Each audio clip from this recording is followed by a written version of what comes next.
साथियों नमस्कार, मैं हरिश्चंद्र बर्णवाल इस वीडियो में आप सभी का स्वागत करता हूं। दोस्तों, कल से मानसून सत्र शुरू होने जा रहा है। आप जानते हैं कि जब भी संसद सत्र शुरू होता है उसके बाद किस तरीके से गहमा गहमी नजर आने लगती है। चारों तरफ शोर शराबा भयानक तरीके से, और विपक्ष तो बड़ी तैयारी करता है। दोस्तों, अगर पुराने पैटर्न को देखिए तो किस तरीके से अंतरराष्ट्रीय स्तर पर खबरें उठाई जाती हैं। मणिपुर का मुद्दा याद कर लीजिए, किसी संसद सत्र से पहले हुआ था। ये सब चीजें होती हैं। इस बार भी है भाई। कॉकरोच जनता पार्टी सोनम वांगचुक ने संसद मार्च का ऐलान किया है, लेकिन आज निगेटिव खबरें नहीं दोस्तों, आज जरा पॉजिटिव खबरें। मोदी सरकार ने मानसून सत्र से पहले 9 बड़ी खुशखबरी दी है, और अमित शाह जी ने तो बड़ी तैयारी की है दोस्तों। बल्कि बड़ी क्या तैयारी, पूरी तैयारी ही कर दी, पूरी पिच बना दी है कि आप आ जाइए, हम पॉजिटिव काम के जरिए आपसे टकराने की कोशिश करेंगे।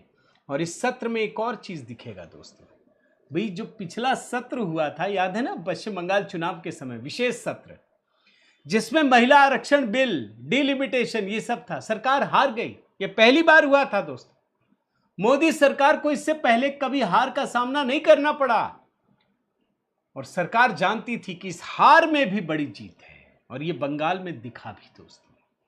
अब मैं आपको एक एक करके 9 खुशखबरी दिखाऊंगा। मैं निवेदन करता हूं दोस्तों, जरूर कमेंट कीजिएगा। अच्छी खबर पर भी हमें जरूर शाबाशी देनी चाहिए, सरकार की सराहना करनी चाहिए। इसी कोशिश में मैं 9 खुशखबरी आपको दिखाने जा रहा हूं। आपके कमेंट की प्रतीक्षा रहेगी दोस्तों। लाइक कीजिएगा, शेयर कीजिएगा। आइए, खुशखबरी नंबर 1। ये जो 20 जुलाई से, कल से जो सत्र शुरू हो रहा है ना दोस्तों, इसमें मोदी सरकार 7 बिल लाने वाली है। 7 बिल, ये समझ लीजिए। अभी मैं आपको दिखाई देता हूं, 7 बिल देखिए कौन कौन सा है।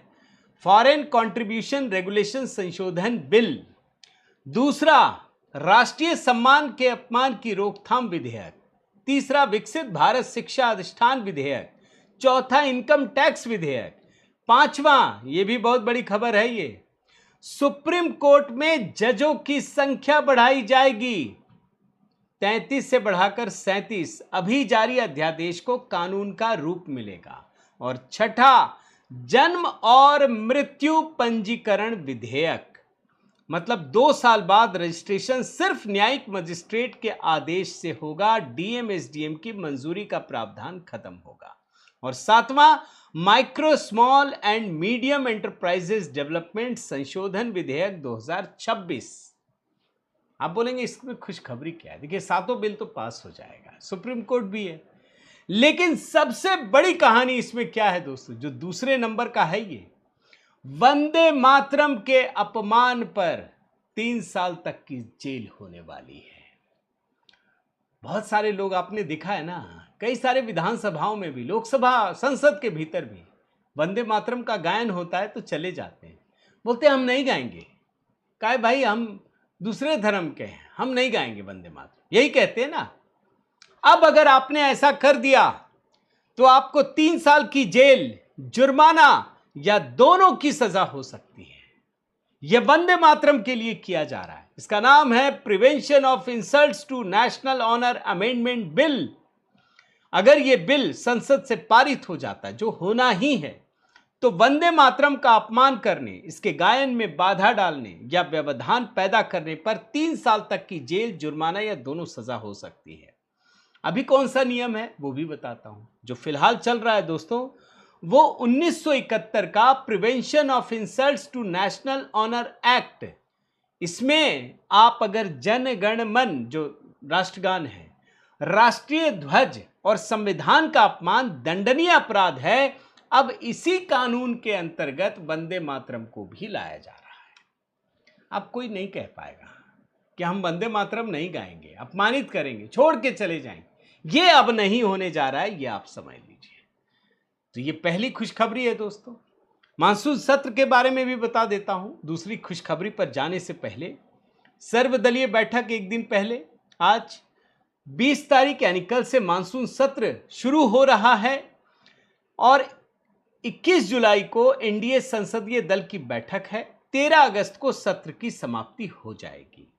अब याद रखिए दोस्तों, इसमें बहुत सारा बदलाव हो रहा है, बहुत सारा। भाई एनडीए का कुनबा बढ़ गया है। एक तो टीएमसी की पार्टी टूट करके 20 सांसद, उधर शिवसेना उद्धव ठाकरे के इधर आ गए, फिर आम आदमी पार्टी के 7 राज्यसभा सांसद आ गए, फिर आप समझिए डीएमके और शरद पवार की पार्टी वो भी आने जा रही है।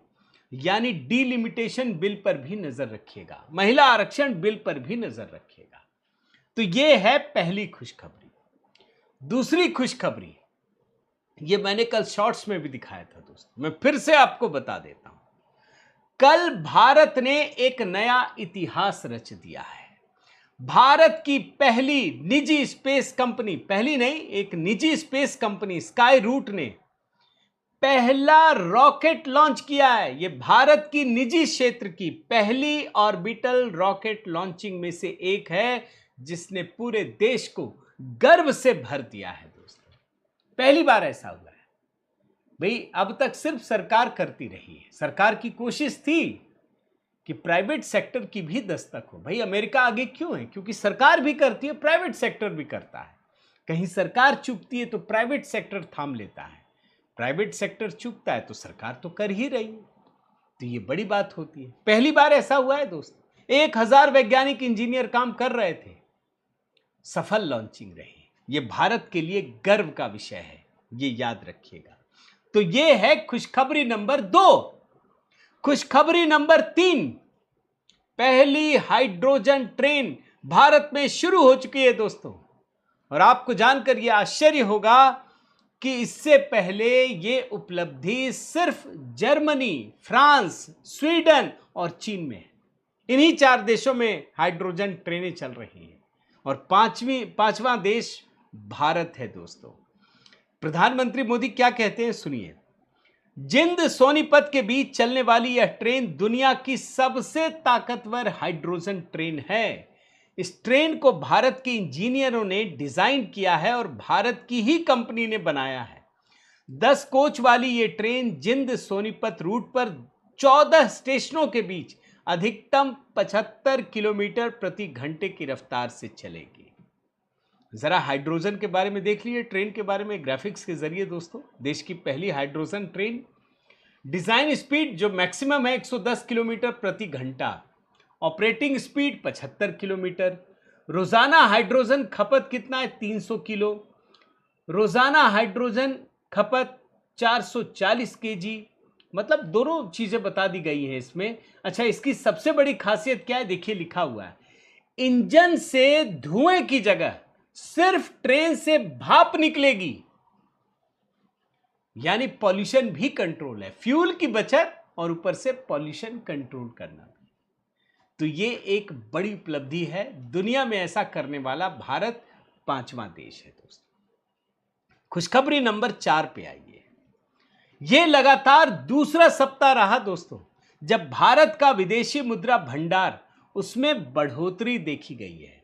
और फॉरेक्स भंडार में बढ़ोतरी की जो मुख्य वजह है वो फॉरेन करेंसी एसेट या विदेशी मुद्रास्थितियों में इजाफा होना है। जो लेटेस्ट आंकड़ा है दोस्तों 10 जुलाई का, उसके हिसाब से भारत के विदेशी मुद्रा भंडार में $964 मिलियन की बढ़ोतरी हुई है। इससे पहले के हफ्ते में जाइए तो उस समय $7.25 बिलियन की बढ़ोतरी हुई थी एक हफ्ते में, यानी ये लगातार दूसरा हफ्ता है। और इस समय जो विदेशी मुद्रा भंडार भारत का है दोस्तों, वो बढ़ करके $675 बिलियन से ज्यादा हो गया है। कितना? $675 बिलियन। ध्यान रखिएगा भैया, पाकिस्तान $1-1 मिलियन के लिए तरसता है, भीख मांगता है। भारत का विदेशी मुद्रा भंडार $675 बिलियन से अधिक हो गया है। तो यह है खुशखबरी नंबर 4। इसमें सब कुछ शामिल होती है दोस्तों, सोना, ये वो जो भी चीजें होती है। खुशखबरी नंबर 5, फॉरेन करेंसी असेट, जिसको हिंदी में बोलते हैं विदेशी मुद्रा आस्तियां, इसमें भी बढ़ोतरी हुई है। और ये जो फॉरेन करेंसी एसेट होता है दोस्तों, इसमें यूरो, पौंड, पाउंड, येन जैसी जो गैर अमेरिकी मुद्रा है उसके जो घट बढ़त होती हैं, फिर उसका जो डॉलर में तुलना होता है, मैं उसकी बात कह रहा हूं। फॉरेन करेंसी असेट, इसमें भी दोस्तों 930 मिलियन डॉलर की बढ़ोतरी हुई है। जो ताजा रिपोर्ट है 10 जुलाई को जो सप्ताह अंत हुआ उसके हिसाब से 930 मिलियन डॉलर की बढ़ोतरी हुई है। इससे एक हफ्ते पहले इसमें भी करीब करीब 4.5 बिलियन डॉलर की भारी बढ़ोतरी हुई थी। अब अपना एफसीएफ भंडार जो है बढ़कर दोस्तों वो लगभग 546 बिलियन डॉलर का हो गया है। आप बोलेंगे इससे क्या फर्क पड़ता है? इससे फर्क पड़ता है दोस्तों, इससे फर्क इसलिए पड़ता है, आप भूले तो नहीं है जब भारत को अपना सोना गिरवी रखना पड़ा था ब्रिटेन में। क्यों? क्योंकि आप जब भी कुछ भी विदेश से मंगाते हैं तो आप रुपया नहीं देते, आपको विदेशी मुद्रा देनी पड़ती है। ध्यान रखिएगा, सोना देना पड़ता है। बेइज्जत जब होते हैं, जब भारत को बेइज्जत होना पड़ा तो सोना गिरवी रखना पड़ा था। तो ये जो विदेशी मुद्रा का भंडार बढ़ता है ना दोस्तों, उससे ये समझ में आता है कि भारत की ताकत कितनी बड़ी है। इसमें एक और चीज है दोस्तों, गोल्ड रिजर्व, और यही है खुशखबरी नंबर 6। रिजर्व बैंक के सोने के भंडार की वैल्यू में 24 मिलियन डॉलर का इजाफा हुआ है। इससे एक हफ्ते पहले करीब 2.5 बिलियन डॉलर से अधिक की बढ़ोतरी हुई थी। और जो अभी भारत के सोने के भंडार की वैल्यू है वो लगभग 105 बिलियन डॉलर से अधिक का है। अगर फॉरेन रिजर्व की बात करें तो उसमें इसका जो परसेंटेज है दोस्तों वो करीब 16.7% बैठता है। और 2026 में, जो मार्च 2026 की बात कह रहा हूं दोस्तों, जब पता चला कि भारत के पास सोने का आधिकारिक भंडार कितना है तो वो 880 टन के करीब था। 880.52 टन, इतना भारत सरकार के पास है। हालांकि भारत में जो गृहिणियां हैं, जो घर परिवार में लोग सोने रखते हैं ना, अगर वो जोड़ दें तो दुनिया के किसी भी देश में मिलेगा नहीं, इतना सोना भरा पड़ा है। लेकिन वो छोड़िए, ये तो सरकारी आंकड़ा मैं आपको बता रहा हूं। इसी से जुड़ा है खुशखबरी नंबर 7। सोने की कीमत में गिरावट आई है दोस्तों, और ये गिरावट कितनी है? 2200 है। मैं जरा आपको दाम बताता हूं, आप समझ जाएंगे। जो मेरे पास आंकड़ा जिस समय मैं ये रिकॉर्ड कर रहा हूं दोस्तों, इंडिया बुलियन ज्वेलर्स एसोसिएशन के मुताबिक 24 कैरेट सोने का दाम इस हफ्ते 2209 रुपये कम होकर 1,41,159 रुपये प्रति 10 ग्राम हो गया, जो पहले 1,43,368 था। 22 कैरेट सोने की कीमत कम होकर 1,29,302 रुपये प्रति 10 ग्राम हो गई है, जो पहले 1,31,325 रुपये था। अब ये सोने की कीमत कम हो रही है, इसका मतलब आप इस तरीके से समझिए, अभी हाल ही में प्रधानमंत्री मोदी ने एक आह्वान किया था दोस्तों देशवासियों से कि आप सोना खरीदना कम कर दीजिए, क्योंकि जब आप सोना खरीदते हैं तो हमको विदेशी मुद्रा भंडार में खरीदना पड़ता है। अब ये सोने की कीमत कम हो रही है तो ये भारत के लिए बड़ी खुशखबरी है दोस्तों। इसी तरीके से चांदी के दाम में आइए, भाई चांदी की कीमत 2,20,000 से भी नीचे जा रही है या उसके इर्द गिर्द है। जो आखिरी डेटा मेरे पास है दोस्तों 2,18,949 रुपये, यानी चांदी की कीमत कितनी कम हो गई? 2 लाख रुपये। आप सोचिए, यह भी भारत के लिए बड़ी खुशखबरी है दोस्तों। भाई जब आप कंप्यूटर और तमाम चीजें, चिप्स वगैरह खरीदते हैं, ये जो दाम बढ़े हैं ना, वो इसी सोने चांदी से भी जुड़ा है, और इसका सीधा संबंध विदेशी मुद्रा भंडार से भी है। तो चांदी की कीमत जब 2 लाख रुपये कम हो रही है 1 किलो में, तो इसका मतलब समझिए ये भारत के लिए किसी बड़ी खुशखबरी से कम नहीं। खुशखबरी नंबर 9 दोस्तों, भारत में नई चिप क्रांति का आगाज हो गया है। अभी हाल ही में प्रधानमंत्री मोदी की अध्यक्षता में जो कैबिनेट की बैठक हुई, उसमें इंडिया सेमीकंडक्टर मिशन 2.0 को मंजूरी दी गई है। और इसकी वजह यह है कि भारत को ग्लोबल सेमीकंडक्टर का हब बनाना है, अपग्रेड करना है दोस्तों। भाई मोदी सरकार ने 2021 में इंडिया सेमीकंडक्टर मिशन की शुरुआत की थी, जिसके पहले फेज में चिप मैन्युफैक्चरिंग पैकेजिंग यूनिट्स को आकर्षित करने पर फोकस किया गया। अब सरकार दूसरे चरण में जा रही है और इसमें दोस्तों चिप मैन्युफैक्चरिंग पर ही फोकस नहीं होगा, बल्कि ग्लोबल सप्लाई चेन में भारत की स्थिति को मजबूत करने के लिए काम किया जाएगा। और भारत सरकार ने इसमें 1.25 लाख करोड़ रुपए को मंजूरी दी है। कितना? 1.25 लाख करोड़ रुपए के प्रस्ताव को मंजूरी दी है। यानी एक पूरा इकोसिस्टम तैयार करना है। जैसे अभी आपने देखा ना दोस्तों कि भारत में पहली बार किसी निजी कंपनी ने अपना रॉकेट लॉन्च किया, स्थापित कर दिया, तो सरकार को सहारा देना पड़ता है। सरकार मदद करती है हर तरह से, सरकार खरीदने में भी मदद करती है, तभी तो कोई कंपनी खड़ी होगी। और ऐसी अगर आपने 10-20 कंपनियों को खड़ा कर दिया तो फिर वो ग्लोबल मार्केट में सस्टेन करती है। ये भी चीज होती है। तो मोदी सरकार ने दोस्तों बहुत बड़ा काम किया है, यही मैं आपको दिखा रहा हूं। हर संसद सत्र से पहले नेगेटिव खबरों की भरमार होती है। मैंने आज आपके सामने 9 खुशखबरी रखने का प्रयास किया है दोस्तों। जरूर कमेंट कीजिएगा, आपकी क्या राय है, लाइक कीजिए, शेयर कीजिए। अगर आपने इस चैनल को सब्सक्राइब नहीं किया है दोस्तों जरूर कीजिए। HB शॉर्ट्स के वीडियो कमेंट में पिंड कर दिए हैं, जहां कुछ बड़ी खबरों को संक्षिप्त में प्रस्तुत करता हूं।